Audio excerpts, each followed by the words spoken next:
This special early free episode of Laura Heywood Interviews is brought to you by the Vineyard Theatre. For tickets for Do You Feel Anger, visit vineyardtheatre.org. On today's show, Laura Heywood interviews Tiffany Villarin and Megan Hall, stars of Do You Feel Anger at the Vineyard Theatre. Welcome to Laura Heywood Interviews. I'm Laura Heywood. Every once in a while I see a piece of theater that's so strong, so complicated, so biting and true to life that during the curtain call I can't even bring myself to clap. There's a level of ovation that goes beyond standing and cheering, and for me that is silence. And when I find a play that through unique theatricality, language, staging, and conceit reflects life in a way that even real life can't touch, that is when I know I've seen a miracle.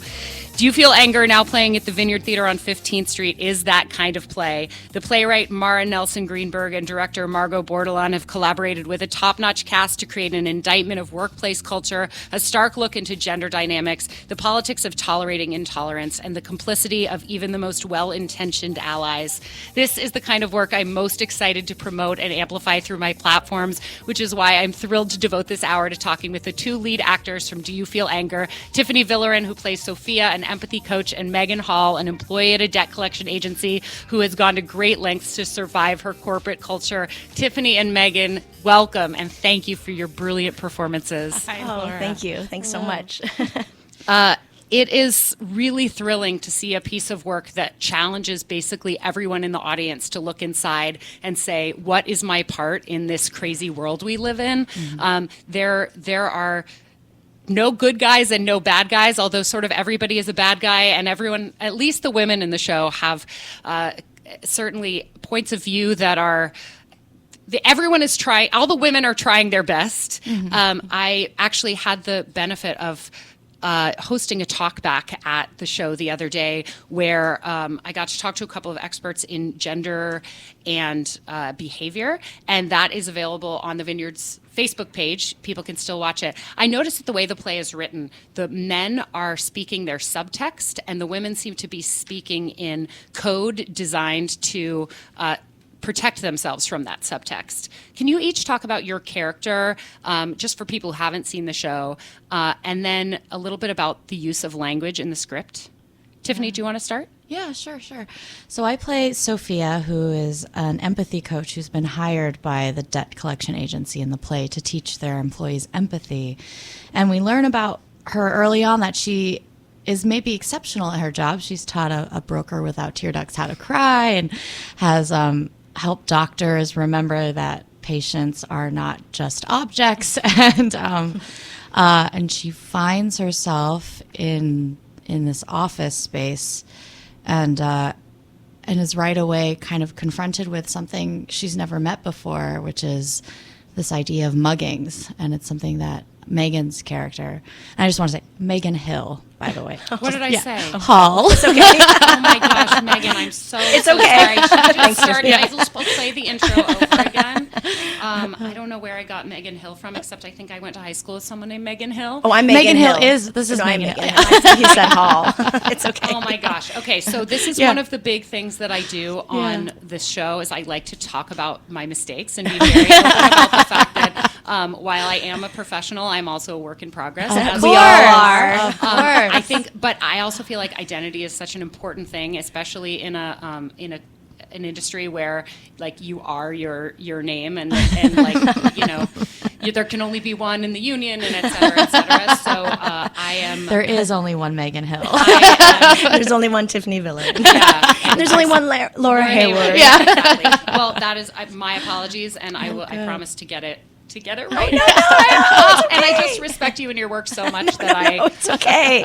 It's totally fine. Well, I accept responsibility. I also accept your forgiveness. It's fine. I just want to be better. So lesson learned. We all do. Thank you for correcting me. Of course. So it's interesting. I think that as far as language in this play goes, I think Mara has written something that is, at all our talkbacks, the word absurdism comes up, and and she's taken language and phrases that we know in everyday language and has been able to spin them in ways that someone like my character, Sophia, who's coming from an outside world, doesn't quite catch. And it starts to create a web, I think, of indoctrination into this workplace that the women have had to learn, and that my character is actively learning as the play goes on, and is something that through language you find that she's ingested some toxicity. I think a lot of the toxicity in the play is all the toxic things are said on stage, but under the guise of humor, and so it takes an edge off, and we're all laughing at it, but it's all there, I think. That is something that I think I left out of my intro, which is that this play is so funny, and it is, in fact, an indictment of corporate culture, and there is this sort of sense at the end of like the gravity of what the message is. But the number of times that I laughed it was telling, I think, in and of itself. Absurdist language, especially Megan, when your character first comes in, at first we think we're seeing a realistic situation in a workplace, but then you come in and you start saying, first of all, the smile on your face is almost cartoonishly big, and it's clear that it becomes clear that that's sort of an armor. Yeah.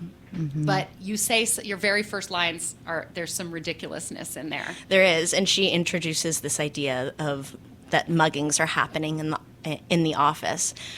And the more I've worked on this play, the more it's been interesting with Eva. She comes right in from the beginning and tells you exactly what's happening, but she does it in a way that makes you laugh.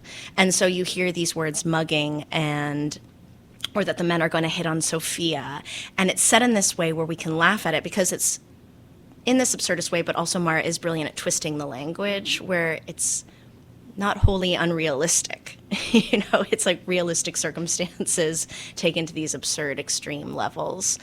And so, yeah, I think for Eva, she's been indoctrinated, and also she's in survival mode. Mm-hmm. I think I've had people ask, well, why doesn't she just quit, or why doesn't she just leave? And I think that's coming from a place of privilege, that you think that you can just walk out of a scenario. Mm-hmm. And so often, I think in our own lives, we've been in situations where, you're in a job or you're someplace and you just feel like, well, it's easier to put up with it and stay than it is to leave.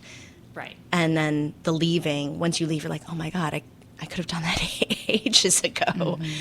Mm-hmm. The word that kept coming to my mind was gaslighting, which is the concept, if I think I'm getting it right, mm-hmm. the concept that the people around you or the person you're dealing with is doing one thing and telling you they're doing another. Mm-hmm. And when everyone in a circumstance is telling you that you are the only one who doesn't get it, it's easy to start believing you're crazy or believing that you're wrong, even when you know that you're not, or you used to know mm-hmm.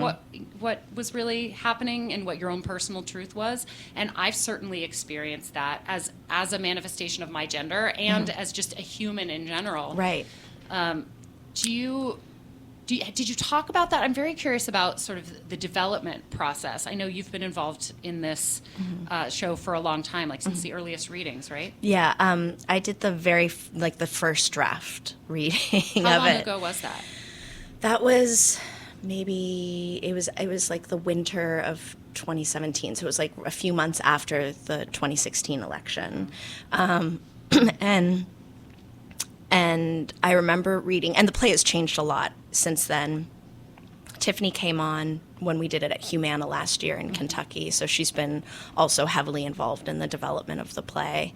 But I remember the first time I read it, I was like, this play is so special because I just felt like it checked all the boxes for me, where it was this absurd humor, there was raunchy humor, it was really laugh out loud funny, but at the core, it just punches you in the gut and it takes a dark turn.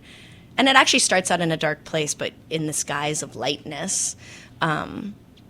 And I just remembered, I took it home and I kept the draft. Usually I do a reading and it's like, I leave it at the theater because you have a digital copy. And I was like, so it sat on my coffee table for months. And I was like, oh, I wonder what's happening with this play. Mm-hmm.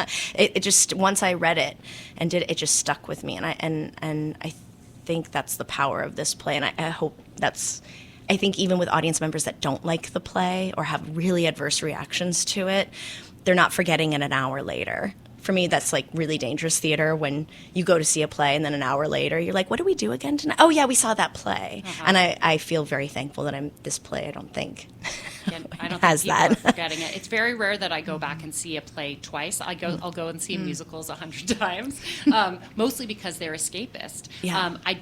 Plays I tend to see once and then check them off my list, but I couldn't wait to come back and see this again because I had a feeling, because of the change in my own understanding of both the play itself and sort of the world at large as it related to the play, changed so much over the course of the 90 minutes that I wanted to go back in knowing what I knew at the end to see the beginning of the play again. Yeah. And I do think that the word that I like is challenging. There is a use in the world for like jazz hands and fun songs and a toe tapping tune, and then there is the kind of theater that makes you look in a mirror and think, oh my gosh, am I the person I want to be in the world? And that's the kind of theater that I am more and more attracted to. Yeah. Tiffany, can you talk about your first reaction to this play when you became involved at Humana? Yeah. So before we did our production in Kentucky, we had a workshop here in New York for a few days. And I remember when I first read it, I was like, okay, I see it. I know what's being expressed here, but it wasn't until I heard it read out loud with everybody that I really understood what was really happening, and that it moves at a speed to which you have to. You're kind of running after it. You have to catch up, and that it emotionally just takes you on and takes you all the way. Like there's no checking out on this one. And I remember that when we did this at Humana, like the Harvey Weinstein stuff had just started to happen. Mars started writing this in response to the election, so that was one lens. And then Harvey Weinstein happened, and that was another lens. And that when we were in that first production, it felt like felt so like loud and big and in the world and in the media. And I think I kind of feel like our production reflected that in a way. It's just like a very like in your face kind of broad playing of this that was it was difficult to do then, but then coming back to it now a year later after this yet another year of things happening in our world made this journey deeper and more serious and more like had more gravity to it for me to come back into this. And that I think that that it's the story, I think this play is male toxicity in the workplace, and it's also what it does to the relationship between women as they desire to align themselves with power. Right. And that, and then I think what the story we're telling is that there are costs to all of these things, and that there are that maybe we throw our sisters under the bus, and that it's all in this machine of the people in power happen to be men, and the rules they are making are not fair rules. Right. And it's painful to... I think one of the things about the Harvey Weinstein tragedy that caught so many people off guard was, how did he get away with it? It's the people who were on the outside of it would say it was so blatant. Like, how could anybody let him continue to do things like answer his hotel, call for meetings in his hotel room in his bathrobe, and nobody could actually do that. And I think that, but clearly he did, and clearly the power dynamics allowed him to do that. And talk about gaslighting and making the women feel like they were at fault. Whereas the absurdist language of this play is doing a lot of the same things. The men talk openly about, for example, the fact that they are all in search of blowjobs without reciprocation. Yeah. And that it's kind of thing where you'd be like, nobody could actually say that in a workplace. And whereas I think that that's maybe true at a debt collection agency, it is a reflection of the fact that totally out there, completely ridiculous and horrifying sort of abusive language is actually out there. Yeah. And it may sometimes be more sort of subtly disguised. Yeah. Sometimes it's not. Yeah. Sometimes it's really out there. And with Harvey Weinstein too, it was one of those situations. Same thing with R. Kelly, like these open secrets. Yeah. Like you hear the rumors, and then all of a sudden it's this landslide, and you realize it's been happening for so long. But also the murmurs of, oh yeah, I kind of hear that happens, or I heard he did that, without directly addressing it. Right. Yeah. I think, and Sophia starts at the beginning of this play in the first scene with the men, says, please don't hit on me.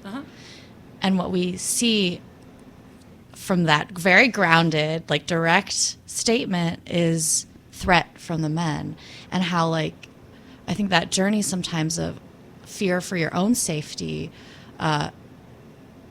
starts to put you in a place where you feel like you have to then make excuses for or allow certain behavior to exist. Let things slide. Yeah, you're like, okay, Yeah. I'll let that one go. And how that kind of behavior, allowing that behavior to continue to manifest, only buries you in a way.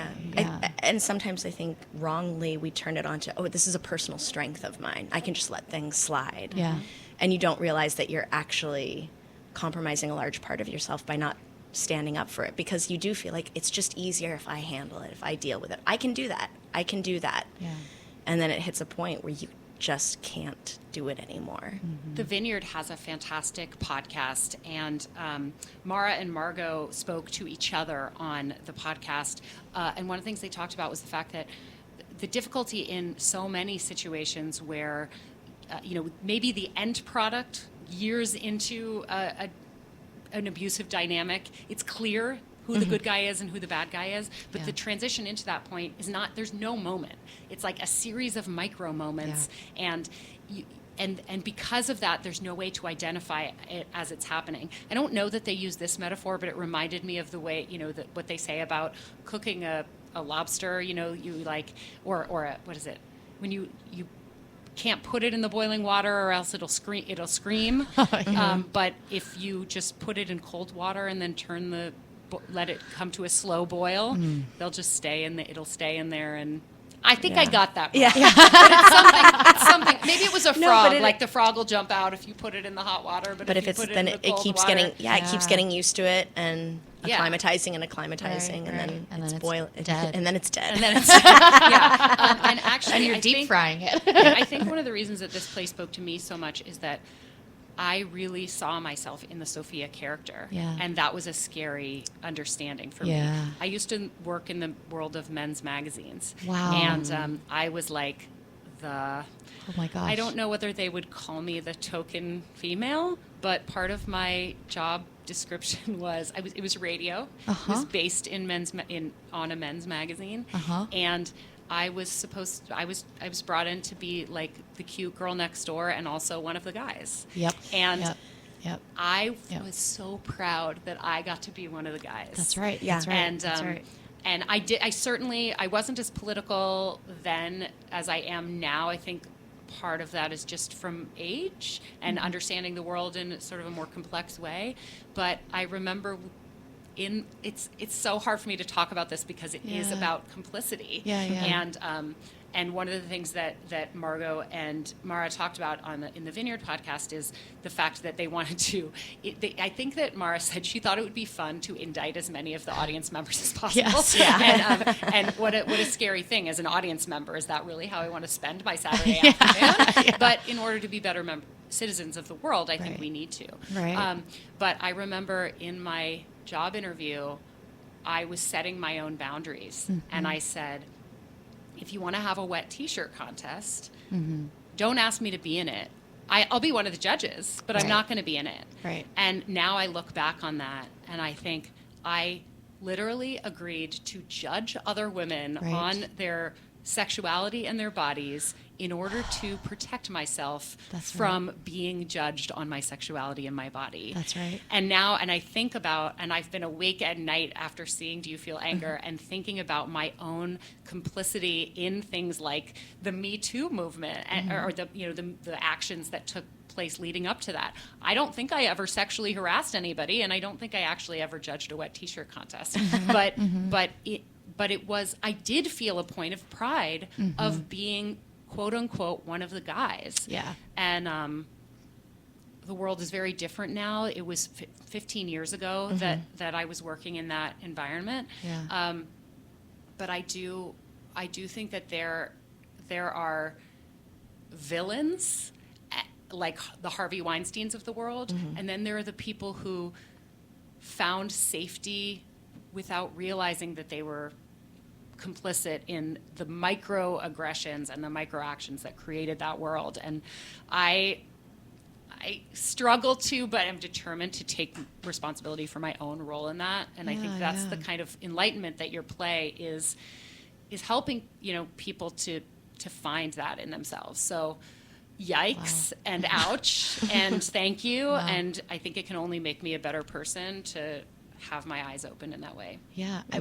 In our research for this, I remember there was an article about like being the cool girl, wanting to be that. And it's all those things. It's what you said. It's being the girl next door, but also being one of the boys, also being sexy, also being, you know, and that a lot of this comes from wanting to align ourselves with power or wanting to be accepted, and that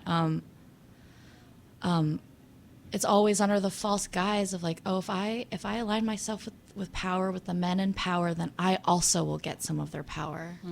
And it doesn't play that way. I think that's what Sophia goes through, is like this desire not only to succeed in her job, but also this like background life that's happening where her parents are going through a divorce, and she wants to believe that her father isn't the monster that he's presenting himself to be, and believes she can save him, and, you know, projects all of that onto the men in the office, and that it costs her a really important relationship.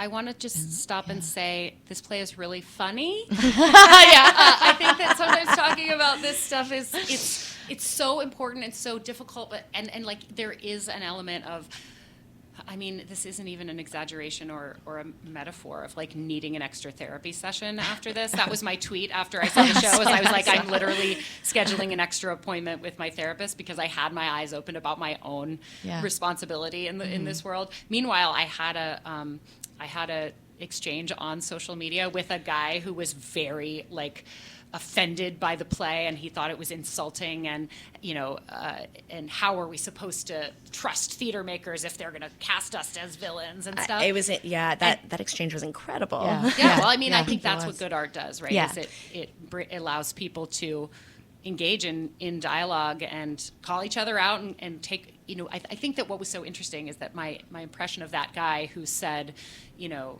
that this was condescending and belittling. In fact, he told me that I should feel condescending too. And I was like, your tweet is condescending, sir. But like the feeling, just judging him from his reaction, was he immediately went on the defensive, was like, I'm not like that. Not all men. Hashtag not all men. Exactly. And whereas I feel like I was, maybe I wasn't the main target of this message of like who the enemy is in the world. I came away from it ready to accept my responsibility. And it's just so complicated. And it is. Well, it's amazing with these reactions, because that man, he also wrote in his program something about like, I want my money back and my time for this play. And on the other side, there's a point where Howie and Jordan, the two men, have a pen and they need to write down answers, and instead they just scribble. On the other side, he had like the Howie scribble, and he turned the program back into the box office. Then he wrote a letter to the artistic directors. Then there's a board outside the theater where people can write their thoughts and feelings, and he wrote like his angry mess. So it's like he needed every attitude or every avenue to express his anger about, which is so funny because in in the play, there's this one character says, you know, I felt this anger and I felt this need to express this anger onto everything around me. And we're like, oh my God, he's Rafalgor. And we're like, where it was like, he's reacting like, where it's like, he can't process what so it's that he needs to express his anger. And we had another man that saw the show where outside on the board, because he hated it so much, he crossed out everybody's answers and then wrote his own on top of them. Do they not understand that this play is about them? What I love, though, is that kind of behavior, to me, points to the fact that we touched something that they can't yet name, which is in the play also. Yeah. You know, there's like a swirl of feeling. Is it horn? I hope not. Inside joke hunger, for people who or have seen the show. Yeah, and I think that stuff I love. I'm like, more of it, more of it. Like, yeah, we got nervous that maybe like Mara would be upset, and she was like, "I'm loving this." I think so. You want art that makes people feel stuff. Yeah. And I'm like, thank goodness that guy was in the audience. Like, if everybody comes out being like, that was a fun day, you know. Right. I think the thing is that it took me 15 years to see my own role in having, you know, with the best of intentions, accepting this job, which I don't regret having taken. I think that it was probably a more progressive environment as a result of having me there than if I hadn't been there. And I can own the fact that, you know, whatever, I've talked about that. But I think that maybe that guy in 15 years will be like, a seed, shit. seed of something. Yeah, right. I think that's that. It does. It plants a lot of seeds. I mean, we've had a couple student matinees, and the responses from the kids have been amazing. I had a 17-year-old girl say, after I saw this play, I look at the world differently. She was like, I've been walking down stuff that I'd usually just slide or not notice. I'm like, nope, that's not right. Nope, that's not okay. And we had a show yesterday where we had a couple kids have panic attacks. And then they were brave enough to talk about it to this group where it was like several different schools. And it was interesting because what I felt the seed of the panic attacks were for both of them, where they really related to Sophia, to Tiffany's character. Mm-hmm. And it was that they related to this feeling of when you have these feelings inside of you, particularly anger, and you don't know what to do with them, and you feel trapped and boxed in, and like all these people are pushing you into a corner. Mm-hmm. And they were so eloquent about it, and it was really incredible. Yeah. Oh my gosh. Yeah. I can only imagine. I'm curious about the young men who see the show. Are they getting it? Well, I have to say that two of the students who had that experience yesterday were young men. And that, you know, I think, and that I think that experience started to happen for him when he saw my character getting encroached on by the men and was feeling like, that's not right. That's not right. You can't do that to women. That's not, you know. And I think what I think is amazing is that I'm kind of hoping is that these young students have yet to be in an office environment. Mm-hmm. They haven't had that experience. And so that being able to see something like this now, and they're so very clear-sighted about like, well, that was not okay. And I can't believe she has a dress on. Like, you know, things are just very clear that they haven't yet ingested what we go through when we start working professionally. Well, we can all see at the beginning when the boss says to Sophia, maybe you should wear a skirt and maybe you should wear a dress instead of pants. And she's like, no, I'm wearing pants. Yeah. But she realizes at some point in the midway point that like she has to pick her battles. Yeah. And this is one that maybe she can just compromise on because does it really matter if it'll help her get through on the really important stuff? Maybe she can, and that's one of these micro moments. Yeah. As outside viewers, we're able to spot it as a really clear moment of turn. A turn. But I think that I think that we can also all identify moments we've done that. Yeah. And another example is, you know, at the beginning, as you said, Sophia says, please don't hit on me. Mm-hmm. And Eva has told her, no, that's not enough. You have to get a boyfriend. And you have to stay with him forever, even if you're not happy, because it'll make things easier for you in the office. Yeah. Now, this sounds maybe ridiculous. And the idea, I think, it's done in an absurdist way where she doesn't even remember her boyfriend's name because he's a symbol of just being safety and doesn't actually have an identity other than being a protective symbol. But I cannot tell you how often I have been at a bar or a party or some other kind of social event where a man says to a woman, "Can I buy you a drink?" or "Can I take you out sometime?" And she says, "No, thank you, I'm not interested." And he goes, "Why?" And she's like, "I'm not interested." "Why? Come on, give me a chance." And then she finally says, "I have a boyfriend." And he goes, "Okay.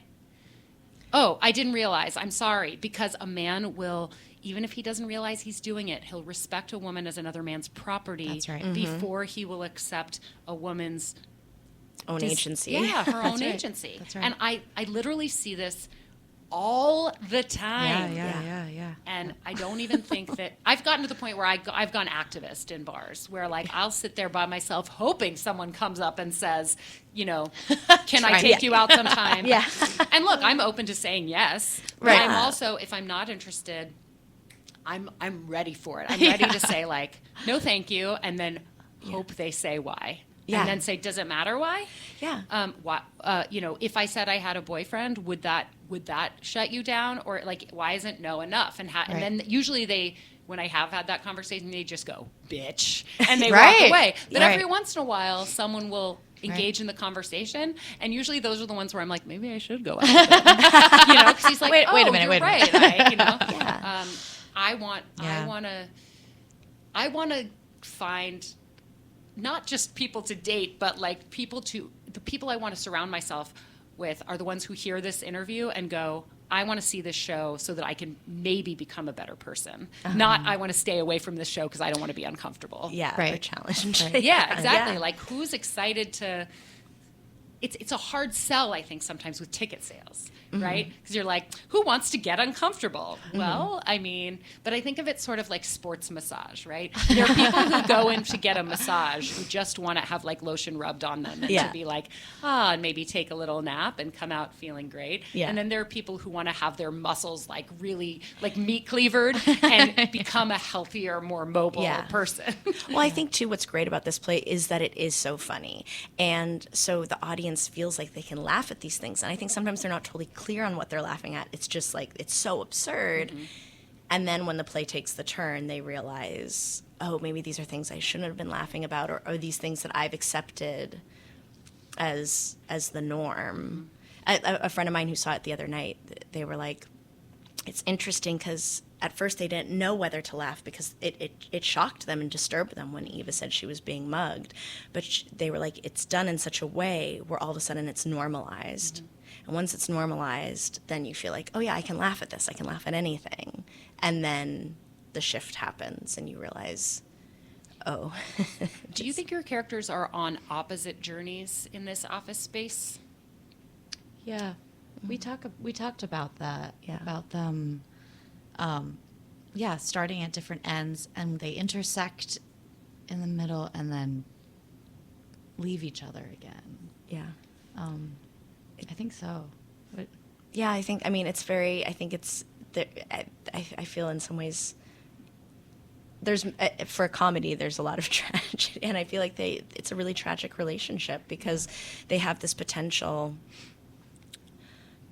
to become friends, but also just to be allies to one another. And they can't, Eva can't exist at the end if it hadn't have been for Sophia. Like, Sophia is who lifted her up and gave her the courage and helped her with her growth. And then the tragedy is that for Sophia, she's doing a really good job at her job, but not realizing that she's getting chipped away at.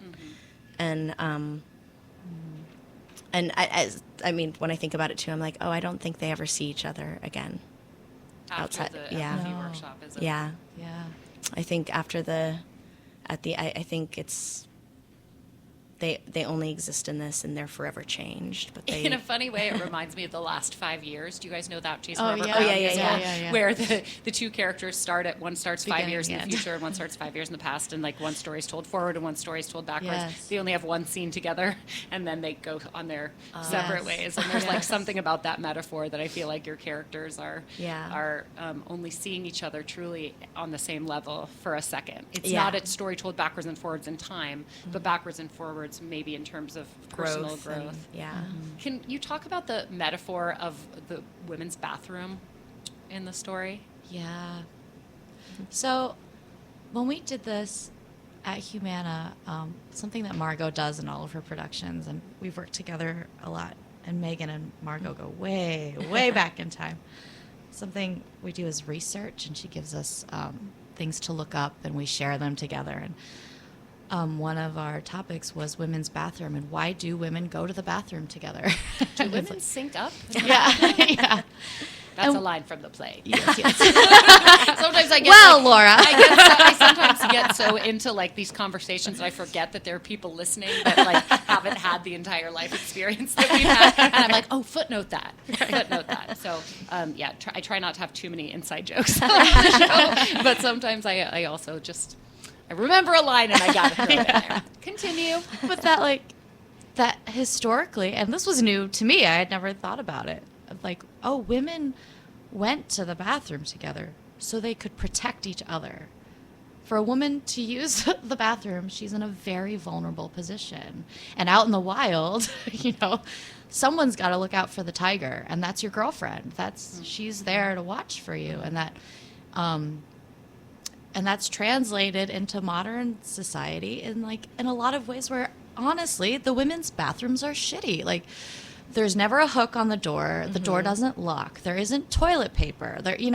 And how many times are you asking the woman next to you, "Hey, do you mind, or could you hold this?" Like, it's that interesting social space. Yeah, I think in the play there is the line that there's no place to dispose of tampons in the women's restroom, and every time I'm in a bathroom and there's no place to dispose, and I've been in bathrooms too where then you go out and they have hand dryers, and so that there's no garbage can, I'm like, this is oppression. This is I have to now go outside holding this like mound of what I need to throw away, and now people know my cycle, they know my and also I need to, in some ways, maybe sometimes depending on where I am, like feel gross that I need to now find a garbage can, and we talked a lot too in our research about the misogyny in design and sexism in design. Even something like not having the hook on the bathroom door. Yeah. Men don't need the hook. And it's not because they don't carry purses, it's because their anatomy allows them to stand up and go to the bathroom. Exactly. But I remember traveling in Europe when I was in college and being told, never put your purse on the floor of a bathroom because people will come in and snatch it when they know your pants are down. They'll reach that's right. underneath the door and grab it off the floor. Yeah. And if there's no hook, like, what am I supposed to do with it? Yeah, and there was this one article we read where it was about with architects, it's a male-dominated field, and then there'll be one woman in the room she'll make very valid suggestions, but they'll seem like trivial things. So she'll talk about the things that the bathroom needs, but it's like, but there's bigger things to think about. Right. It's like, and so there's that kind of shutdown, or even with the Apple stores with the glass staircases. If you choose to wear a dress or a skirt, your privacy's gone. Or the way they've constructed a lot of the phones, female executives are like, these new phones I can't handle without dropping because they're built for a man's hands. So it's and so the women's bathroom in our show, and I think in life then, but it's also it is the one place you can go in your work day to be alone. And that's kind of what this space is in our show. It's quite literally a safe space. It's a safe. It's the most beautiful part of the aesthetically beautiful thing that you look at. See. Yeah, where you can be alone, where you can. There are other women there, and it's where the women in the play run for safety. And one of them, we don't really know where she is for the majority of the story. We're told she went to the bathroom, but that was days or weeks ago. Yeah. And the idea that one would have to flee to be safe in one's own work environment, whether it's to the proverbial bathroom or to the actual bathroom, is so telling. And again, there was this like, oh, I know that feeling. And maybe I've never actually spent weeks hiding in a bathroom, but I've maybe done the emotional equivalent. Right. Yeah. And I think that both Eva and Sophia have done that. In fact, there's one scene where they say, oh, where's Eva? She's in the bathroom. And it's like, oh. Yeah. Like maybe she finally knows that she has to protect herself now. Yeah, and I think we have a couple different. We have the actual bathroom of the office, and then kind of the metaphorical bathroom. Of course. That's a great thing about theater is that something can be a thing and also be another thing. a bigger thing at the same time. Yeah. Oh my gosh, this is such an important work, and important and challenging are maybe the two best compliments that I can give to Thank you. Piece of theater. Thanks, Laura. I love, as I've said, I love a fun show, and I love an escapist piece of theater. But I hope that people are using theater not just to, get away, but also to learn and to make themselves better. And what's so special about this piece too is the fact that it has been so embraced by the Vineyard, which is an incredible institution that is actually dedicated to like daring and diverse works, and they don't necessarily have to go, well, what will be the easiest sell. They can they because it's a nonprofit institution, they can say what is the most important work to bring to the world. And I think that's what keeps bringing me back to the Vineyard over and over again. Some of the plays that have affected me across the span of my entire life have been developed there. In high school, I fell in love with a play called How I Learned to Drive by Paula Vogel. And that was developed by and at the Vineyard, and Paula Vogel remains sort of the patron saint, I think, of the Vineyard. And Yeah, she's amazing. yeah, and she and I actually have gotten to know each other a little bit. I got to interview her when Indecent was moving from the Vineyard to Broadway, and I just like how fortunate you guys must feel to be in this hallowed ground of the art of theater instead of just the commerce of theater. It's true. Yeah. I feel very grateful for that. Yeah, and I feel so grateful for my collaborators. I mean, I've had an art crush on Megan for a little while. And I had an art crush on Tiffany. So when we got to do it, we were like, oh my gosh. Margot was like, listen, I think that you two. What have you guys seen each other in before? I saw Megan in her one-woman show. Two-woman show. Jazzercise, the last class, the Jazzercise play. And Megan is, she can do comedy and heart in the same breath. Like, it's just like, it's just beautiful. I just love to watch her work. And every night before we start the show, we always hug each other and say love you. And Megan always says to me, like, let's go be friends. And I have to believe that that's what's going to happen on stage. Because if I go on stage knowing that it's not going to work out, I'll never get through the show. Like, it just won't happen. Like, we can't start at the end. Yeah. And then I saw Tiffany in Peerless, and I just thought she was so brilliant and smart. Like, I just think I also think you play heart really well. But also like so specific and like I just love watching her. And then I saw her in Teenage Dick, and then I think there's maybe one other thing, but I can't remember. And we're forgetting that Megan just was in Eddie and Dave. Yeah. I mean, come on, David Lee Roth. Yeah. There was a time when she was David Lee Roth at night and Eva during the day. Oh my gosh, really? Yeah. We had an overlap of rehearsal and performance, and it was like a friend of mine who does Reiki, I was like, maybe I need you to do some like energy work so you can get like David out of me so that I can be Eva. But then it actually ended up transitioning okay. Yeah. My boyfriend said it's funny watching me like do the different parts. Like when I was doing Dave, he's like, you definitely had a mischievous streak, like the whole time. He interesting. was like, you just had like a Swagger. Yeah, he was like, you kind of had a swagger, and it was like there was like this all of a sudden like this crazy like confidence. Like he's like, and then with Eva, like he walked in the kitchen and I jumped. I've been a lot more wow. jumpy. Yeah. Do you sort of Daniel Day-Lewis did? No. Well, I just mean you carried the character with you, whether you were on stage or off. Yeah, and I think for Eva, actually with this play, I feel like it feels so important that it's always, I care about it and love it so much that like I feel like I have to carry Eva with me in a way where I don't always have to do that with some shows. Where there's just like I feel like a raw nerve most of the time, and at first it really like scared me. I was like, what is this feeling I'm feeling? I was like, is it my hormones? Is it just, am I feeling out of sorts? Am I depressed? And then I was like, oh, this is just where Eva needs to live in you. And so now the job is, okay, how do you be Megan day to day and still like be okay with like that ache? You know? I want to give you a hug so bad right now. I'm gonna just in 10 minutes when we finish, I'm gonna like. But it's like what my like what heart Tiffany just said. aches for Eva so much. Yeah, I think she's really a heartbreaking character, and Like, do you think she's okay afterward? Is she gonna like leave? I think she doesn't go back into the office. Yeah. I don't know what I don't.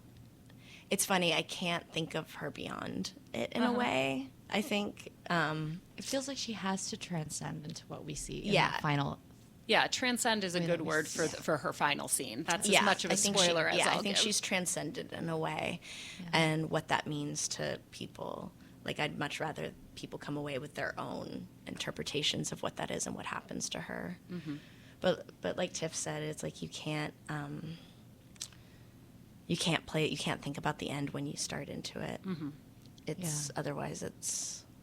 But I know that if I haven't lived it throughout my day thinking about Eva enough, like I need to, she has to be ever present in a way.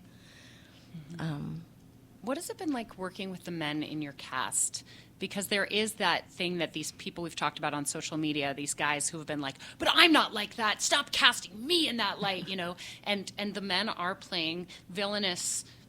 They're like their roles are sort of taking the villainous undertone that I think a lot of men perhaps unintentionally deploy in their subtext and putting it really front and center. What has their empathy been like as part of this process?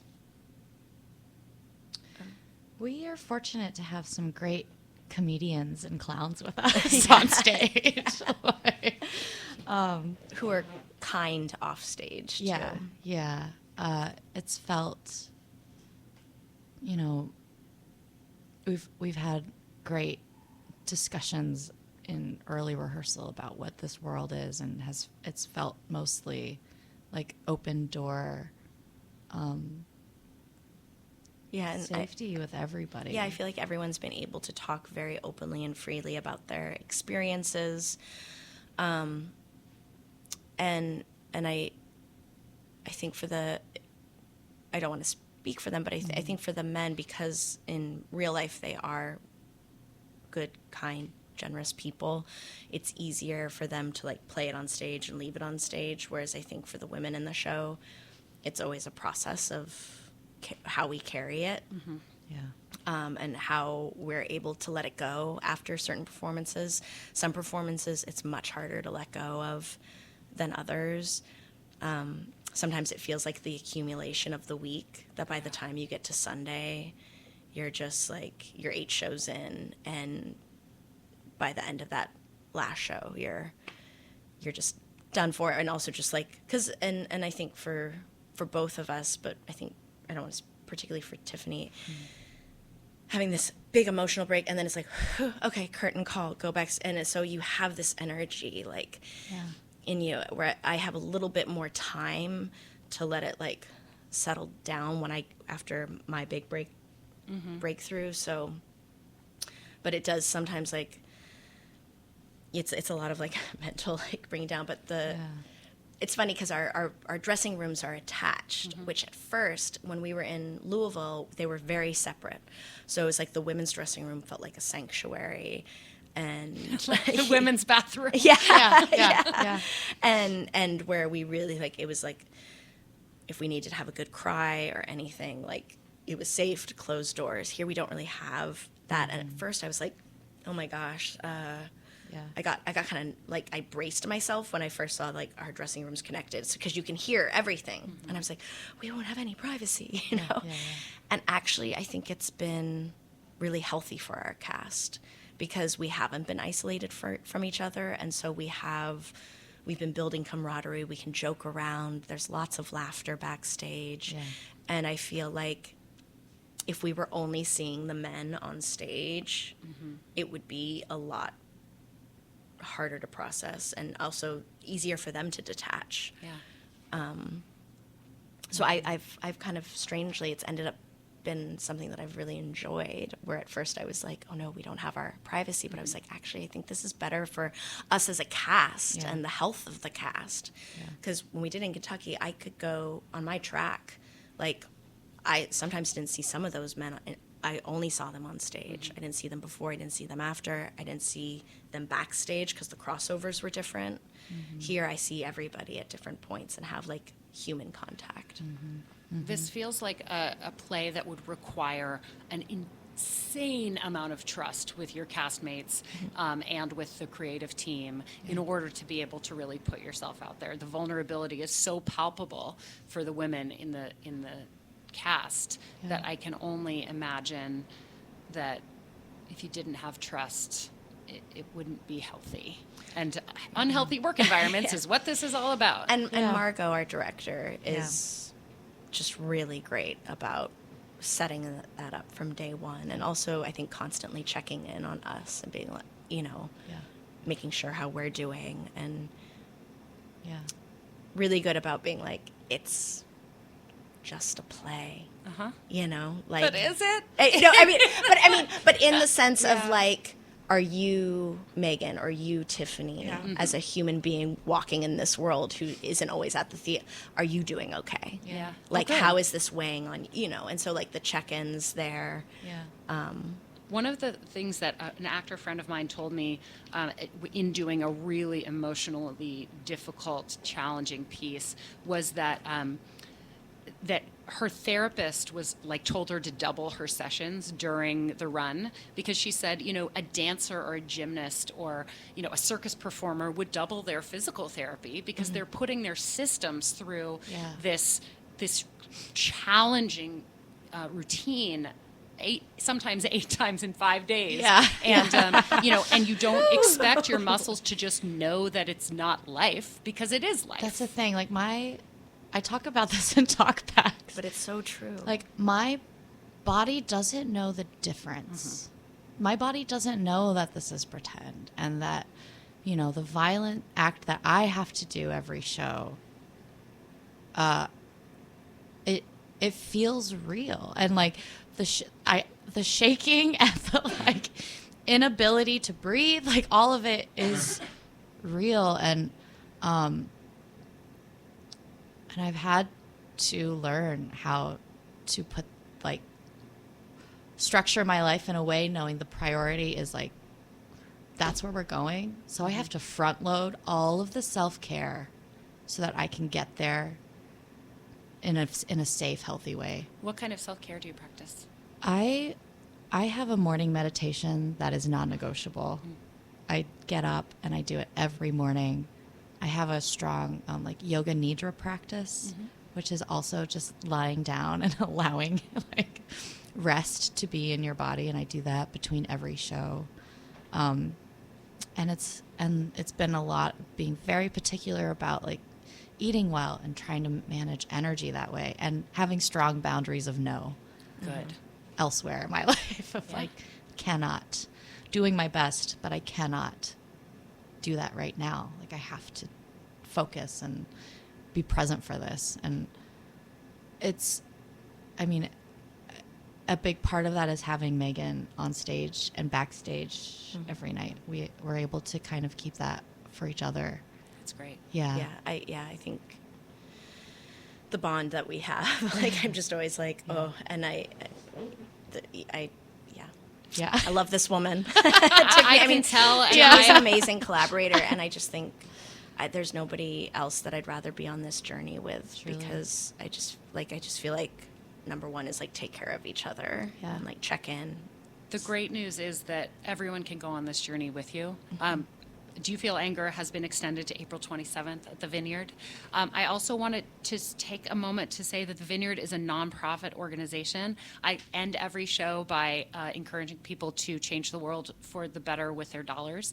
There are a lot of ways to make the world a better place, and money is not the only way, but it's an important way. And so I make it a point to make a donation on behalf of every guest that comes on Laura Heywood Interviews. So today I'll be making a donation to the Vineyard Theatre, and I encourage everyone else who's listening to do so as well.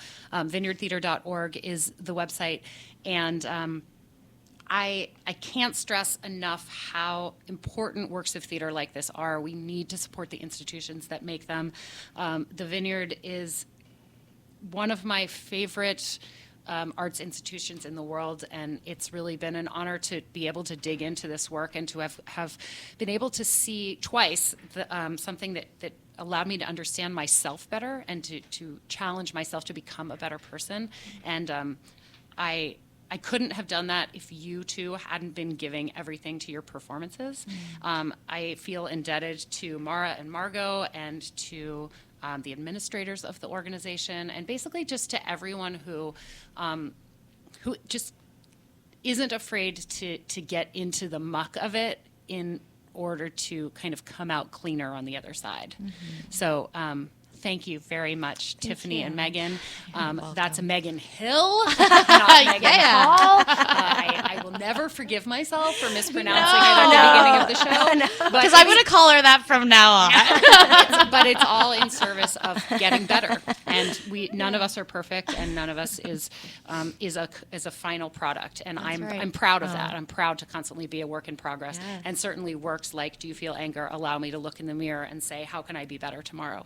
So thank you, Laura. Thank you. Laura. Keep doing it. Just keep putting your whole hearts on the line and practicing that self-care. And let's all give a few bucks to the Vineyard today. Yeah. Thank you. Thank you. This special early free episode of Laura Heywood Interviews is brought to you by the Vineyard Theatre. For tickets for Do You Feel Anger, visit vineyardtheatre.org.